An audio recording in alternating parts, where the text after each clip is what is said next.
Hallelujah, Hallelujah, Hallelujah, Hallelujah.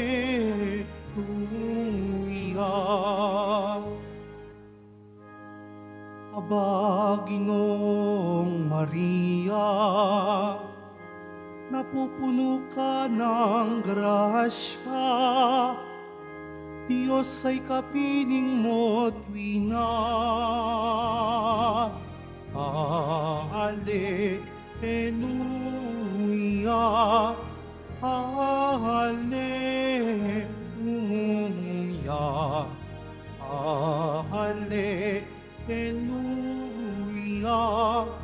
Hallelujah.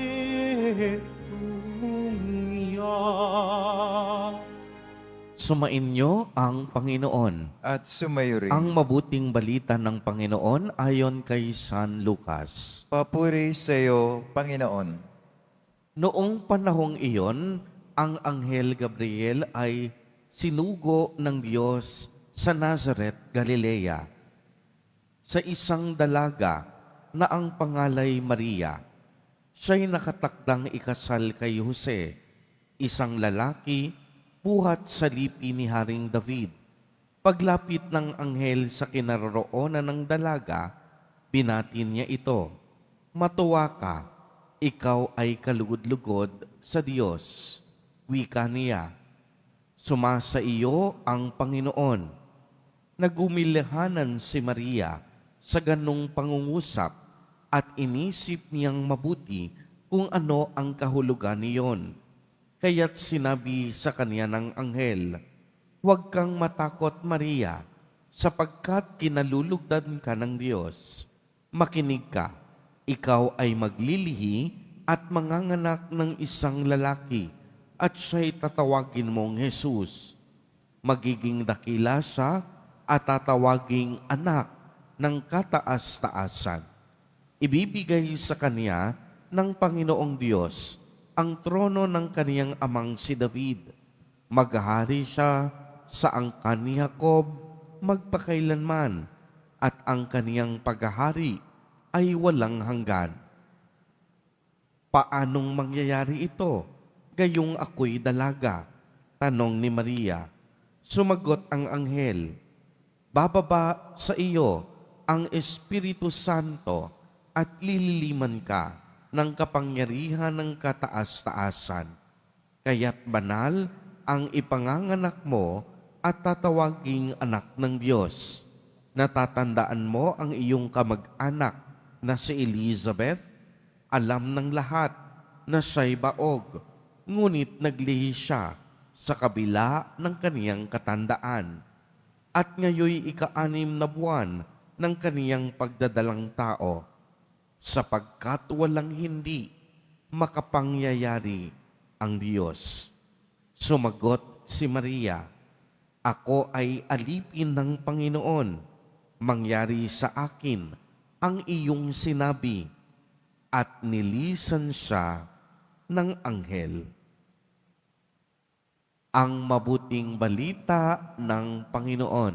Pinupuri ka namin, Panginoong Hesukristo. Magsipo muna ang lahat. Magandang umaga po sa inyong lahat, mga kapatid kay Kristo. Sa lahat po ng ating mga taga-subaybay sa iba't ibang online platforms at sa lahat ng ating mga kadiboto sa iba't ibang panig ng Pilipinas at maging sa buong mundo kung saan tayo ay naaabot ngayon ng ating live streaming. Mapayapang umaga din po sa inyong lahat. Purihin at dakilain natin ang ating Panginoon, ang mahal na poong Jesus Nazareno. Mga kapatid kay Kristo at mga kadiboto, malugod po namin kayong tinatanggap sa Basilica Minor at Pambansang Dambana ni Jesus Nazareno. Napakalawak at napakadakila po ng plano ng Diyos para sa ating kaligtasan. Ngayong panahon po ng Adbyento, tayo ay naghahanda sa pagdating ng Panginoon, ang pag-alala, pagsasariwa at paggunita sa pagsilang ng ating manunubos. Ngayong araw na ito ay ipinagdiriwang natin ang solemnidad ng Immaculada Concepcion. Ito po ay isang pistang pangilin, hindi lamang sa kadahilanan na kailangan nating magsimba kung kaya tayo ay naririto ngayon.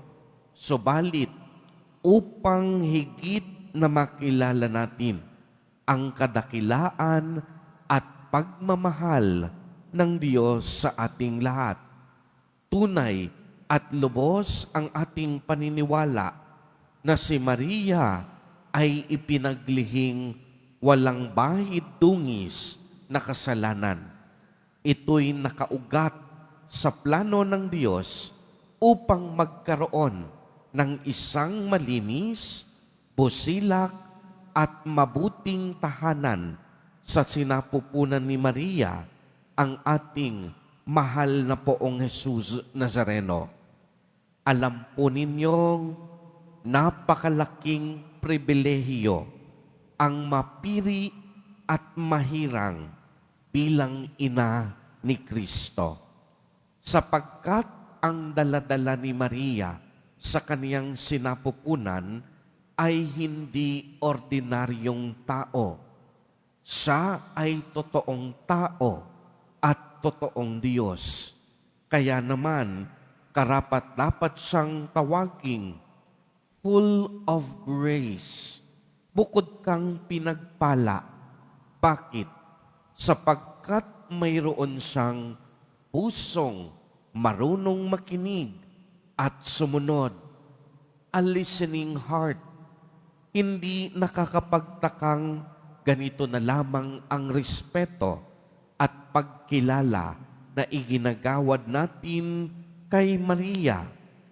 Kung ang Diyos nga, binigyan siya ng pagpapahalaga at pagkilala, tayo pa kayang mga tao ang hindi kumilala at magpahalaga sa mahal na ina?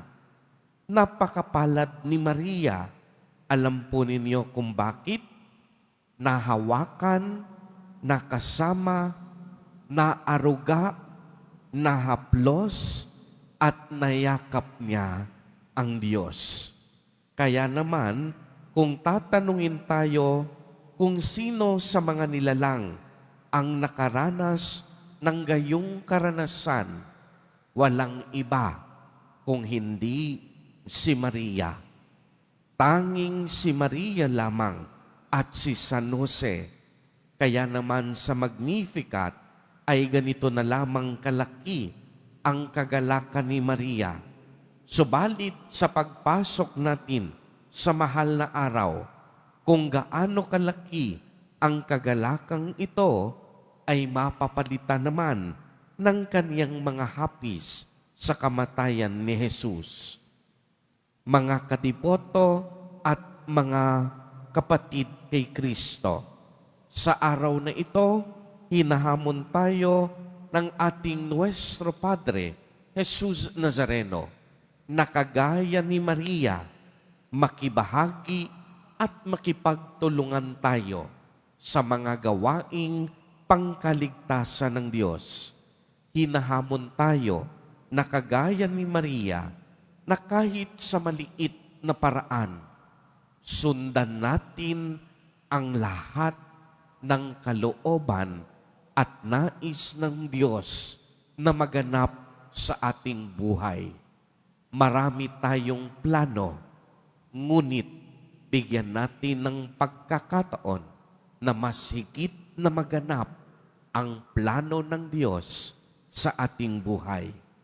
Sa pagpapatuloy po ng ating banal na Eucharistia, manalangin po tayo sa isang espesyal na paraan na tayong lahat na tinawag niya ay makaganap din sa misyong ito kagaya ni Maria, at tumugon tayo ng bokal sa ating kalooban hanggang sa dulo ng ating buhay. Lagi natin tatandaan ang ating pagtugon sa paanyaya ni Jesus ay nangangailangan ng iba yung pagbubukas palad at pagbabahagi ng sarili. Naway lagi nating tularan ang mga halimbawa ng ating mahal na Inang Maria na buong puso at kababaang loob na sumunod sa kalooban ng Ama. Amen. Purihin at dakilain natin ang ating Panginoon, ang mahal na poong Jesus Nazareno.